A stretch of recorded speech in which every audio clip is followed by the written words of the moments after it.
Hello, hello. So, another episode of the MBG Chats podcast, which is a spin off series of the Master and Business Growth podcast. And today I'm joined by Linda, who is a solopreneur, entrepreneur who's running a fashion business at the moment. And I'm going to hand over to you, Linda, to give the intro because I really do not want to butcher it. So, over to you. Introduce yourself. Who are you? What are you doing? And how's things going? Hi, Paul. Well, first of all, thank you for the invite. I've never been on a podcast, so this is will be a great experience. Like you said, well, I do run a fashion business, sort of, because it's very specific. I do design and create motorcycle clothing for women. But yes, that's correct. I want to differentiate myself from the how do you say, the well-known brands, which are really access onto a sporty look and feel, or more like rocker Harley style. So fashion is actually the right word, because I want my clothing to have a bit more of a fashionable approach. Yes. Where to start? I've been riding motorcycles since the age of 16, so that's now 22 years. I have worked in the automotive industry for over 12 years. Time flies. But I was never really bothered by the motorcycle clothing. I mean, the first jacket that my parents bought for me, protective jacket, was a men's jacket, because at the time there was no real choice for women. But it was the way it was, and I didn't really think much about it. So, although I then used my skiing jacket instead of my motorcycle jacket when I was riding, probably that there was a problem back then already. But it's only when my mom took her license in 2021, so that's 4 years ago, that it hit me, and I realized that there is a massive gap in the market, and there is the need for someone to do something, because the big brands are not doing. They're doing, but they're not doing enough, which I can also understand, because they are more focused on volume, on big volumes, and they can't really go into niche things as much as maybe smaller businesses can. So yeah, that's how it started. So the idea generated about 4 years ago in my head, speaking with different people, different women that do also ride motorcycle, and then slowly it started to materialize, until the day I decided, right, now it's the time to do it. All these stars were aligned perfectly, if I can use a bit of a metaphor. Absolutely. And that's when it started officially in 2024, from idea to actually do something to give motorcycle women clothing where they feel comfortable but safe, but also they like what they see when they look in the mirror, because they look sexy, not like, yeah. I get what you mean. I get what you mean. I think I'm really intrigued by this though, because that's just like one of those niches that you just never thought would be a problem. You'd have immediately thought that there would be sufficient supply, or maybe not so much of a gap in the market for women's motorcycle clothing. Like, what's the actual sort of what's the amount of women riding motorcycles in? I guess I don't know what research you've done, whether you've looked at Europe or around the world. Like, what are the numbers? Well, it's very difficult to find actual figures, because you can look at it from how many motorcycles are sold to women, but then one person can own more than one motorcycle. Then, depending on the country, there is different ways of having insurance. So you can't really say, okay, one insurance holder equals the rider, depending on the country. So it is difficult to find figures. But what came out is, from the different researchers, is that there are more and more women passing their license. There are more and more women owning a bike, to the point where the actual motorcycle manufacturers start to realize that they need to address their whole comms to a female audience, because they have been ignoring women's as well for many. Women now have very good buying power. They want to own a bike as well. Basically, we want the same thing that men want, and that feeling of freedom when you ride. So that's the reason why it's niche, because it's still a minority. I mean, motorcycle riders, in the scheme of things, are a minority, even Yeah, men, yeah. in comparison to car drivers. And then you take the tiny bit of women that do ride, it's still a minority, and that's why it's niche. But there are how you say, is a growing market. The thing is, though, is especially with motorcycle clothing, it's not cheap. From what I've seen, it's never cheap. And I have a friend who rides, and he's always like kitted out, and he loves his motorcycle leathers, and he even says like he can easily spend like £600-700 on a set of leathers, like without a doubt. Like, and I'm blown away by that. Because that's a lot of money. But this is a luxury item. So when you're looking at the positioning of your business potentially, it's kind of making the case that you're not going to need thousands and thousands and thousands of customers to make a really good lifestyle business out of this, are you? Because the That's actual true. average order value is going to be 600-700. I'm not sure. Like, what will the average order value be, do you think? Yes, you are absolutely right. It's a luxury sport, if we can call it that way, and Yeah, yeah. motorcycle clothing is expensive. I mean, you can find cheaper brands, but then the point is it's an investment, and it's an investment in your life and in your skin. Mm-hmm. It's not just a jacket that you wear because it protects you from a bit of wind and rain. It's actually a jacket that is there to make a job in case of fall, your fault or not your fault, but you have a fall. It is there to protect your skin, and we have only one of these. Then it's up to every single individual to think, okay, how much am I worth to myself? I guess that's the main question. I think that's good to actually point out though, isn't it? Because it's even though you're positioning this like, well, I mean, you will be positioning it as a safety thing as well, but there's it being a fashion item and a functional item, but it's there to be a health and safety item as well. And it's, because I presume even when you're riding and you're maybe not wearing a jacket potentially, which would obviously be very stupid, but if you the wind against your skin must be like that must have detrimental effects on your skin, like the amount of sort of wind damage and a little bit of debris hits your skin, it like just a little bit of gravel coming off the road is going to cause a bit of a cut, right? Yeah, absolutely. Well, it's a very interesting product, especially the jacket, because it's the one we see apart from the helmets, of course. But I'm not going into that; it's too complicated. Yeah.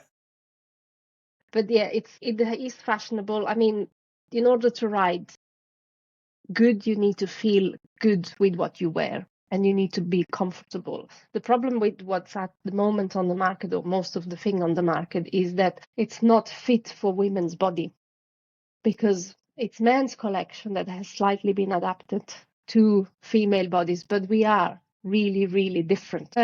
As a result, we have to compromise either to look good, or we have to go into something that is too small, and then you are limited in your movement, which can be dangerous when you ride, or it's too big, and then it's baggy, and then you look like a bag of potatoes. So I mean that's a good point though, because even things like men and women don't have the same size hips, and knowing how you sit on a bike, it's very kind of like posthumous, is it? Not posthumous, but like very sort of like posterior led, isn't it? Because yeah.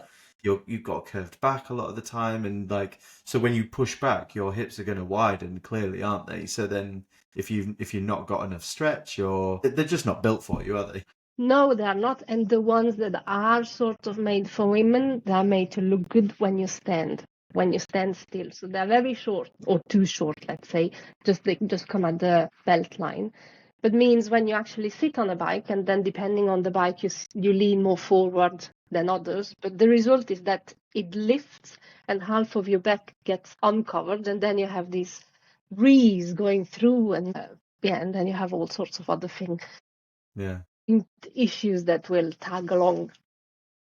So yeah, my goal is really to not to reinvent the wheel, because there is no need for that, but is to take bits and bobs from motorcycle clothing that does already exist. I had a look into skiing jackets, things here and there, and combine them into something that is built for women's body, and not just women that are sticks, but for women that are more generous, that have different forms, proportions, so that we can all feel good in it. That's the ultimate goal, is that we feel good with what we wear when we ride. Amazing. And what stage of business are you at the moment then? Because I know we were talking off camera before, and you were talking a lot about prototyping. Where are you in your business journey? Still early stage, but yeah, like you said, prototyping, that stage for the jacket has been completed. So I'm really, really happy that soon, very, very soon, in the next few weeks, I can launch pre-orders for my first main product, which is a textile women's motorcycle jacket. And the whole prototyping stage took about a year and a half. Well, from the idea in my brain to having the final product almost ready to sell, a year and a half has passed, and we went through 2 rounds of prototyping. Like I told you off camera, it takes quite a while, and when you have one prototype, you can't just straight away jump into the second round. You need to try it on, you need to look at it, you need to leave it there for a bit, ignore it, get back to it until you are ready to go into the next round of prototyping. But It sounds like there's a lot of patience required with prototyping. yes, and it's not really one of my strengths. I'm learning to be patient, to not give up, resilience, I guess, and to just keep going. But yeah, patience. But that, I guess, it's for any entrepreneur, business owner.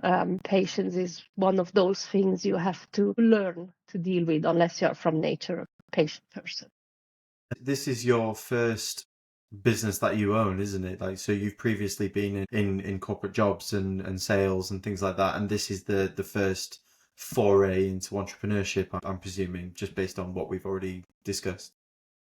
Yes, yes, that's very true. So I work for big corporates and smaller marketing agency, but always in a B2B environment. So this is totally new, is having my own business, building a brand from scratch, building a product from scratch. Like I told you before, I don't come from the fashion industry. I barely know how to sew a button to some things. Me neither. That's That's good. why I There's go two for of that's us then. Aha, yeah, smart decision. Yeah, and yeah, first time I built a company, and like I told you before, would I have known what it meant, all the hurdles you come along or you come across along the way, I probably would not have done it. But I guess it's a good thing I didn't know, because otherwise we would not be here talking about it. This is the thing, and this is something we kind of alluded to, but we were, and I was saying, the amount of people we've spoken to on this podcast, and just in general, they always say, I wasn't expecting that, or I wasn't expecting for it to be so hard, or actually this was easier than I thought it was going to be in very rare cases. But there's always things that you don't expect, and actually there's some beautiful surprises that come out of entrepreneurship as well, like the people you meet, the customers that you end up getting, maybe the direction the business ends up going in that you just never thought of before. So it's all very unpredictable, but predictable at the same time. There's some predictable steps that you go through as an entrepreneur, but the actual business itself can be as unpredictable as you make it. And it sounds like you're experiencing a lot of that over the last sort of like year and a half, 2 years. What in particular would you say was something that was incredibly hard that you just was not expecting to be so hard, or even you just weren't expecting to experience altogether? Oh, that's a very good question. All of it. um, And that's us and done. Thanks very much. No, I mean, for a starter, you do wear multiple hats. So you do a bit of web development, you do social media stuff. I ended up doing modeling as well, because I needed to take pictures for my jacket to start promoting it. Never done modeling in my life, not my cup of tea. So yeah, to be able to juggle all these different hats, I did not expect that to that extent, I guess. The financial aspect as well. I knew it's gonna require a lot of investment, and I knew there are ways of getting fundings, but it turns out it's actually not that easy to get fundings, especially if you are not tech-based or whatever tech-based company or startup. There is really little funding available. What else? Timing, Time is a and huge thing. It's a huge thing, yes. Everything, I mean, things take long, and on the other side, certain things happen really fast. And well, the patience, I guess that's the one thing. But also, my business is axed on two ways. So there is a B2B because I need to work with retailers to be able to sell my products. I don't have the funds yet to have a physical store myself. So I'm looking at retailers, and that's sort of the easy bit because I've done B2B for my whole career before that. But then there is the B2C, and that's something I'm learning, and is not that easy actually. So yeah, not sure I reply. There's a couple of things that to sort of unpack in there, and the if I might share one actually as well, like just because when you mention time, like yeah, that is a huge thing, and actually depending on your approach to business, you can find yourself actually with a lot of time on your hands, because if you don't know what to work on next, it's knowing things, and it's probably one of the most difficult things I found in the beginning as well, is like knowing what you should be doing in order to move the business forward. What's the next valuable thing that I can do as a business owner and an entrepreneur to make the business more valuable? Without doubt, like that's what we need to be able to do. And time is huge in that decision, because you can spend a lot of time trying to decide, or you can just take action, do something and go, actually no, that's probably the wrong thing to do, and then move on to the next. I don't know if you found that within your journey so far. Yes, I can absolutely relate to this. I mean, there is no day where I don't have enough to do, but like you said, is what is a priority. And sometimes maybe we tend to procrastinate a bit Big time. and do the things that are just easier for us to do, even though they're not a priority, and leave the bits that actually are key to move the business forward. We just leave them because it's out of our comfort zone. I do actually, that does happen a lot, yes. Yeah, it's a weird thing, isn't it? Because you think, oh, this is my business. I should be enjoying it. I should be doing the fun stuff, but actually, it's the hard, mundane stuff, the boring stuff that's actually going to move the business forward. The stuff we all hate doing, the finances. That's make sure we're negotiating good payment terms, getting paid on time, paying other suppliers on time. All these, which are very hard to do because you're managing cash flow all the time. And if you don't have much investment, you're working with very limited financial capacity. So just looking at the business moving forward then, Linda, obviously you're working within a niche, you're exploring B2C, you're finding, that it is difficult B2C, because it's not like you can just find them on LinkedIn and contact them. I mean, you could do that, but it would be very time consuming. And obviously you've come from a marketing background as well, within agencies, potentially within sales, but the marketing industry. What do you think are going to be your biggest growth levers moving forward? Like, looking at the plan of your business, what do you hypothesize? What do you think is going to be what will allow the business to grow from a marketing point of view? The arrival of the jacket, definitely, to have that key or main product on the market for people to try and to buy. That will be the main thing that I've been waiting for quite a while. And like you said, you can't just go on LinkedIn to find those people, because you don't know if they ride a motorcycle, because they don't really actually, you on LinkedIn, you don't write what your sports or hobbies are. Mm. So I do attend a lot of events like fairs or motor shows, and there is a big one coming, well, in 2 weeks. Yeah, 2 weeks in Milano. It's called EICMA, and it's the world's biggest motorcycle trade show. And I have the chance, through the company that helps me produce the jacket, to have a small corner on their stand.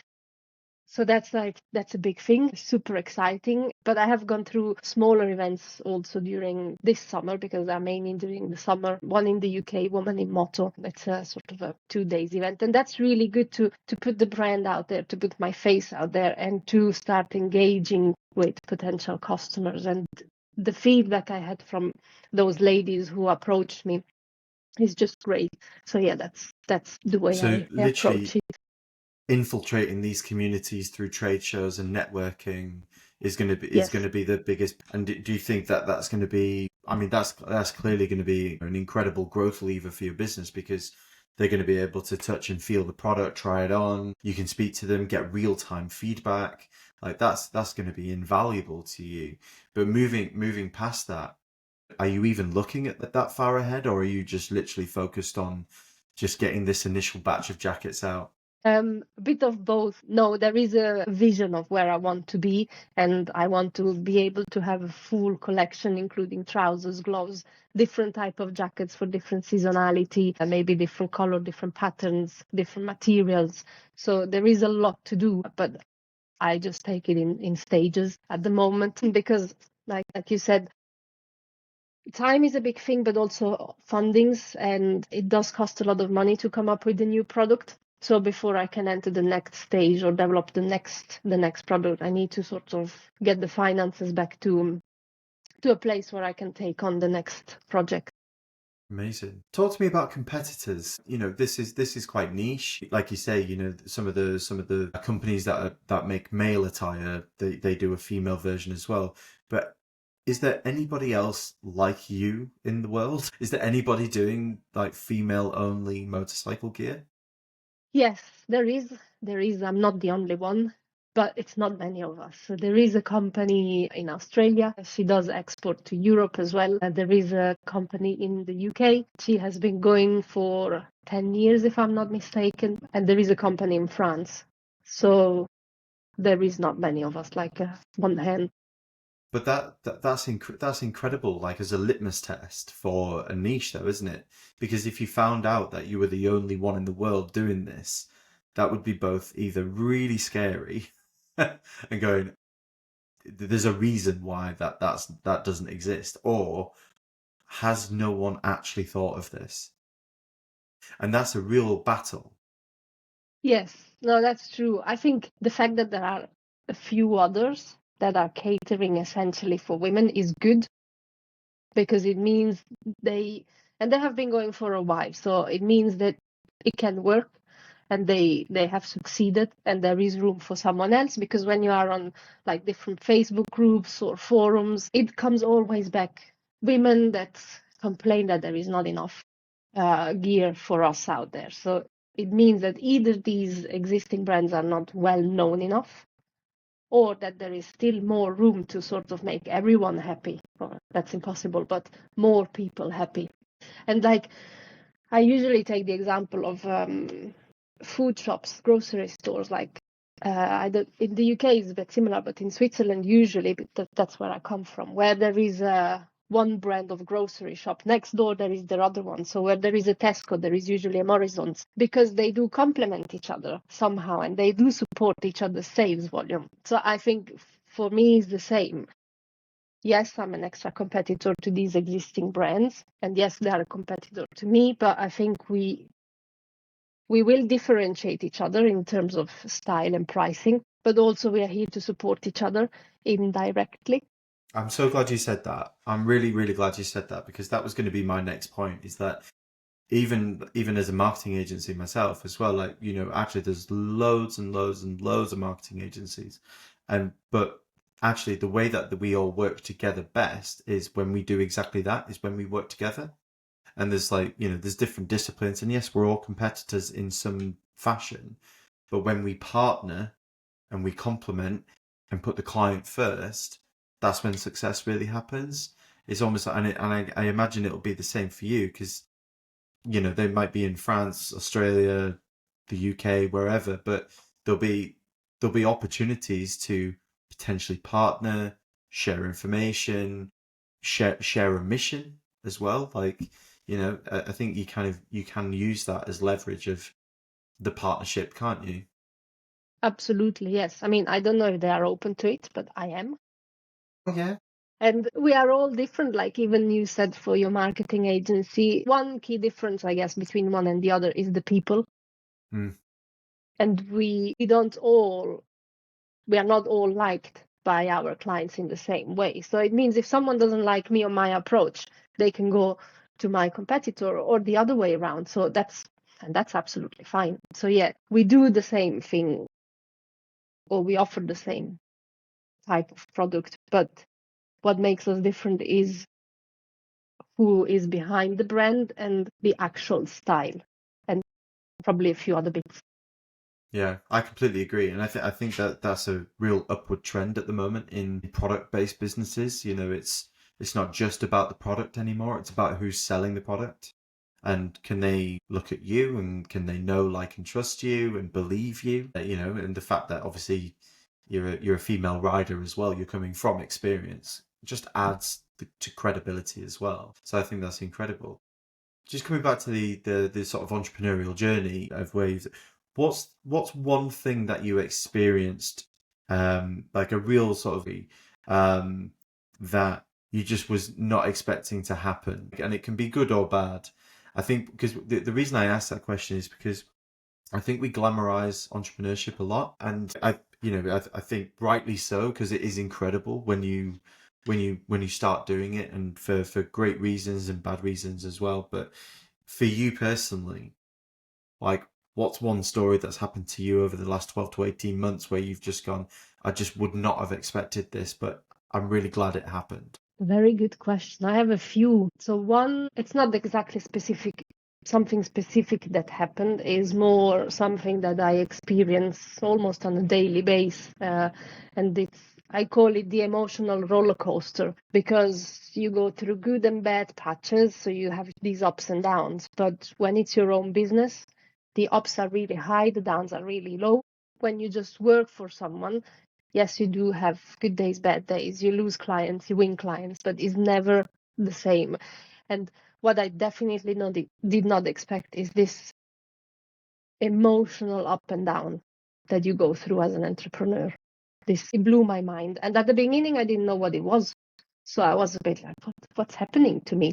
It's like I'm super euphoric, and the day after, I'm like going through a packet of tissue with tears almost. So that's one thing, but this is more of a generic. One thing that really surprised me, one episode or a story. So in Switzerland, I come from the Italian-speaking county, which is close to Italy. And I've met a couple of people in the motorcycle industry there, and they have been really supportive. But the point that I want to make is that, yes, they are motorcycle riders, yes, they're in association, but they are men.